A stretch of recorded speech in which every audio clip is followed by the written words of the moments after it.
Everyone, breakfast po tayo. May break. Uh, ang aming breakfast is Guys, kami ngayon kumakain ng ano ba to? what is that called is sandwich. This is gardenia wheat bread. Yan yan guys. Yan yan. Kain tayo guys. Ang palaman na ito ay tinan nyo rin. So this is mayonnaise with ano ba ito mami? Liver spread. Reno brand.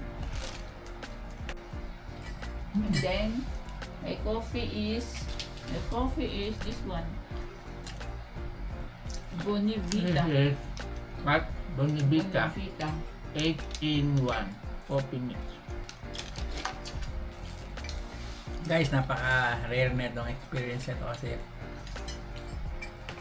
kasama ko ang aking asawa. Uy! Bakit nawala? Dalang ganyan yan. Let's eat.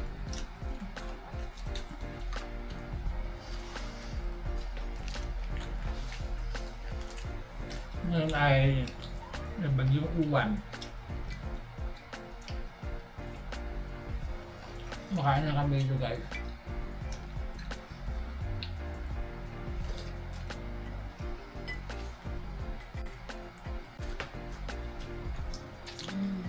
Hindi pa namin alam kung anong ulam tayo mamaya. Mamaya lunch. Tayo. Masarap mag ano. Masarap matulog.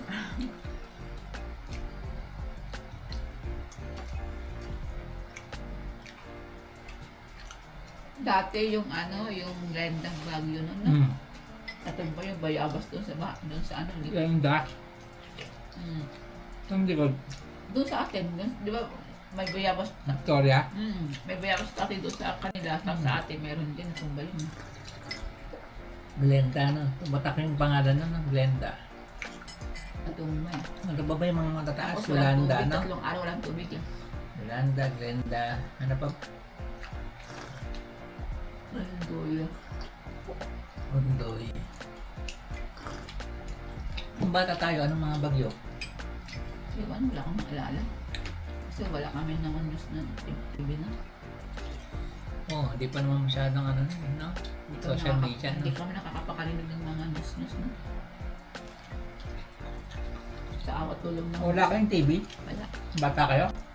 Wala pa akong kuryente. Wala mag-awa.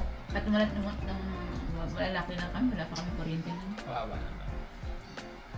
Kaya may nakakita naman yung tinakaawa. Kailangan basang sisiw. Parang At talaga nung kami mga bata kami talaga, walang kuryente kami nun. Nung lampara lang. malamok. Hindi naman, hindi malamok man. Tapos ang bahay lang namin nun, yung kabayan. Wala kayong mga laruan. Wala, lang, yung mga goma, yung mga text, yung mga Ilan taon ko lang? Kinder. Hindi, parang mga ata na. Hindi naman kasi ako nagtagal sa bahay. Grade 1. Parang parang late na ako nagpumasok ng grade 1 ata nun. Kasi, hindi ako late ata. Parang nagdoble ako ng grade 1 ata kasi nga, basta, 2 beses na ako ng grade 1 nun. Dalawa ka ng grade 1, bakit baksa ka? Hindi ako nagtuloy eh. Kasi nga, yung daanan namin bundok. Oo. Alam ko naman. Sobrang Nakakatouch. Nakakatouch yun guys. aakyat kami sa bundok. Tapos uwian namin noon, tanghalian, uuwi pa kami. Ouch. Okay. Tapos nung parang huminto nata ako nun. Tapos nag-repeat year na naman ako ng grade 1 doon sa kabilang school. Yun naman, hindi sa bundok, napatan na siya. Kaya lang mas malayo na siya. Kasi kasi pag pumasok ka, yung iba, hindi na papasok. Wala akong kasamang pumasok sa school. Mag-isa ka na lang. Nakakatakot bundok ko. Tapos pag tag-ulan pa, talagang bunto kang ano mo tatahakin mo bago ka pumasok sa school. Oh. Wow. Tapos pag uwian na, mag-isa ka na lang uuwi. Pagka tanghali, nakakatakot. Hindi minsan. Pero mas malapit yun, kaya lang nga, yun nga, bundok nga. Wow. Tapos, umundo na ata ako nun. Tapos nung ano na, pumasok na ako sa ibang school. Yun nga, patag nga siya, kaya lang malayo naman. Eh doon ako nag grade 1 na. Tapos nung grade 2 na, malis na ako sa bahay. Pumunta na ako sa sa kamag-anak ng nanay ko, kinuha ako. Grade 1 and grade 2. Nasa na ako, ibang lugar. Grade 2, grade 3, yun. Dalawang taon ako dun sa kanya. Tapos, nung grade 4, pumunta naman ako sa Manila, sa kapatid ng nanay ko. Tapos, dati sa Shirley noon, nagtatrabaho sa bake shop, sa bakery. Pagka minsan, pag wala kaming baon, hindi kami doon. Wala. Saan bake shop yun? Sa Taguig. Bikutan Taguig pala. Bakit? Hindi na nag-aral si Shirley. Hindi na, nagtrabaho na pagkatapos ng nag-graduate ng high school. Saan siya nag-high school? Ito sa amin. Ano tapos sa inyo talaga? Tapos na, O dapat pala si Shirley talaga ang katuwang ng magulang mo kasi pinatapos siya ng high school man lang. kaya ako pumunta. Nagpapadala naman ng dalaga yun. Ano pa nga lang yan. Naging patulong sila na ate-ate. Sa hirap ng buhay. Sahod pa lang nila, binabaling. Tapos? 1,000 lang ata sa akin na nun. Tapos? 1,000. Parang maalala ko, parang more than basta ngayon? less than ata 1,000. Anong nangyari? Tapos nung nagtrabaho sa Manila, ayun, andun kami ni Cynthia, dalawa kami ni Cynthia, ang nag-aral doon sa tapos nung namatay yung lolo namin, umuwi kami. Tapos nung hindi na kami bumalik doon sa nag-transfer na naman ako. So, nakakita niyo mga guys, ano na nangyari sa Tapos, buhay ni Shirley? So, high school graduate na siya. Tapos, ayun, doon sila nagkakilala ni Codino. Tapos, Ayun. ngayon naging plain housewife na lang si Yun nga. Shirley. So, napapansin nyo guys, lalo na sa mga kabataan ngayon, ang kahalagahan ng anak-anak, mami. Edukasyon. Yan, very good. So, base yan sa nila. Kailangan ngayon ang So, edukasyon. ngayon, Kasi ang hirap nang wala pang edukasyon na hindi, yan. na walang diploma. Tama. Dahil hanggang doon, hanggang dito Bakery pa lang lang. siya. Tapos, hindi na. Hindi ka aangat kung wala eh. kang diploma. Ngayon. Ngayon, parang ako, housewife lang. Oo. Hindi man ako nakatapos ng pag-aaral. Kaya nandito lang ako sa bahay na ginagawa lahat ng parang katulong. Yung katulong. Pagka gigising ka ng maaga, pag Paano nawala, hindi ka tulong yun? Yun ang trabaho ng isang mabuting gigising ka ng Mabuting. isang mabuting ina. ina. Ayun, guys. Hindi yung katulong. Gigising ka Baka ng naman, maaga. maano natin yung mga, Gigising ka ng maaga. baka naman ma-misinterpret ng mga vlog ng mga followers natin na pag nag-asawa ka, tapos walang trabaho yung asawa, katulong ang ibig sabihin. Hindi po. Sana Ang nga, tawag dyan, magiging Dapat. responsable ina. binibigyan din ng asawa ng pera, ng sariling pera na Yes. iba dapat yung allowance ng asawa at sa allowance ng buong pamilya. Boom. Chakarap. Diba, ganun dapat, diba? Oh, dapat every week mayroon day of ang misis. Sunday yun. Sunday, kung wala na kayong gagawin sa loob ng 6 na araw, Sunday, day off ng... Ay, ayan ang, kaya nga, nga yung yan ang sakripisyo ng ina. Pero, pag nasa bahay ka lang, wala kang pakikisamaang maraming tao. Hindi ka masyadong stress sa mga... Yan lang sinasabi mo na walang stress. Walang stress sa mga ibang tao. Hindi ka sisigawan sa trabaho. Wala. Araw-araw ka naman sumisigaw. Why? Na walang problema yon kasi kamag-anak mo yun eh. Anak mo yan. Nanghihina ka lang sa kakasigaw. Wala ka ng boses. Nagiging ano ka na. Wala. Naging dragon ka na. Wala pa rin. Alam ko. Masakit ng likod ko. So, yun. Alam mo pa ng kami. Ay! Diyan na guys. 10 minutes na yun.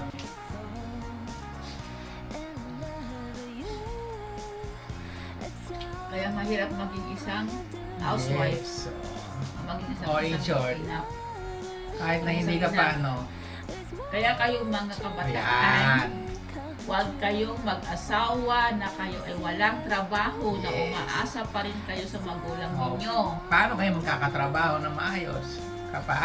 Kapag kayo ay nakapagtapos na Yan. at kayo ay magkaroon ng trabaho, So, magpundar muna kayo ng yes. sarili nyong bahay na hindi kayo umaasa sa magulang na nakikitira lang kayo. Kailangan may sarili na kayong bahay bago kayo mag-asawa. Yes. Kasi naranasan ko na kung paano makisama sa isang biyanan. Oh. Mami naman. Oo nga, oh. Kaya kayo mga kabataan, kung maaari, huwag kayo makisama sa inyong mga Oo, biyanan. tama yun. Dapat na magiging Kailangan reyna. humiwalay kayo sa Yes. Tama magulang naman. ninyo. o Kahit mabait yung biyenan, dapat na humiwalay pa rin kayo para kayo ay magiging hari at reyna at ng saka tahanan. para maging responsable kayong Pag ano yung mga magulang. Kung ano yung wala sa bahay, alam ninyo. Hindi lang yung nakadepende kayo sa magulang ninyo. Tapos alamin nyo dapat yung kinasisiya ng asawa ninyo. Ang mami ko, ang kinasisiya niya ay Ano? mag-shopping. Shopping. Wala nga ako sa shopping. Hindi, 100 pag magsha-shopping ng mag-grocery, yan, maligaya yan. Pag may laman yung kanyang kusina. Nice. Ganda. Ngayon na, wala na akong grocery. Pero yun, masaya kapag may nabibili ka. Siyempre. Oo. Ayun mga kababayan, mga followers.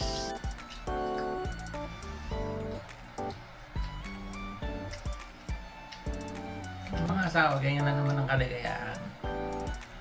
Tapos may tiles. Dahil sa atin ang Tapos may vlog aircon. Kaya hindi maano yung leeg ng mami nyo.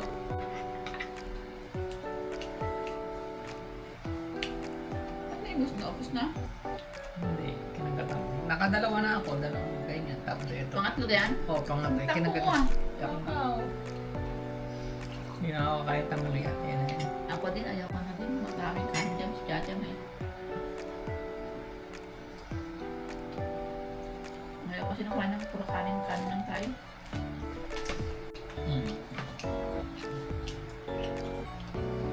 Doon na tayo. Isasama ko na lang yung konti para talagang ko. Guys, let's eat again. Gusto ko padala ko yan sa hindi na makakita ng food ng public yan. Huwag na mahal ko, mga ganyan, huwag ka na Hindi yan Kahit mapapanood na- ng public. Nanay mo lang makakapanood niyan. Huwag ka magpapaano ng mga ganyang video. Dapat yung video. Sabi ko lang, kaya nga tinatanong nga kita. Ayoko. Gusto mo panoorin ng mama mo. Ayoko ng ganyan. Kung gusto ko yung ano lang, ilalagay ko na sa Facebook ko. Ay sa ano, Lalo. sa Messenger. Angel.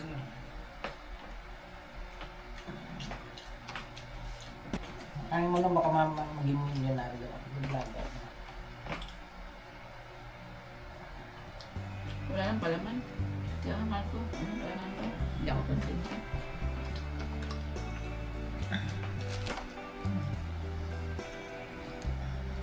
Dito na po kami mag-date ng aking asawa. Simple lang po. Hindi na kami pupunta sa mamahaling restaurant kasi alam po namin na marami po ang mami. Kung gusto ko. Outs! Napakarami po Gusto ko ang po nagugutom. Gusto ko pumunta sa restaurant. Kaya Nauna. lang, hindi namin kaya. Dapat. Sila ang dapat natulungan. Yeah, imbis na i-date mo, abulin mo na lang sa iglesia.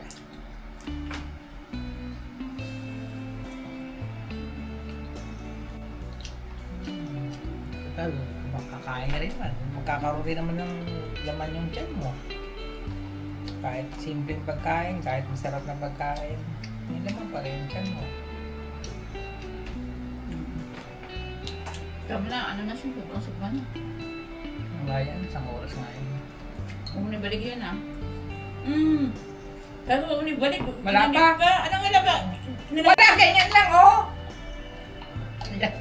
May naman nakalive tayo sa Facebook page yan. Kahit walang pakit. Kami naman.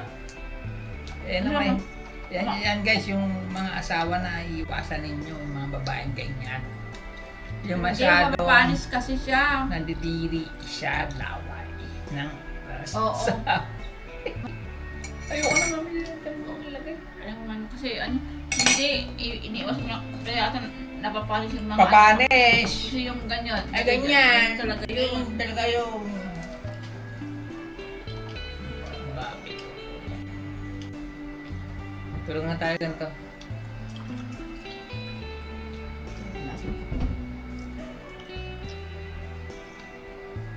Hi guys. Stop ko na. Shout. Stop recording. Stop recording. Nakasama mo. Stop recording. Stop recording.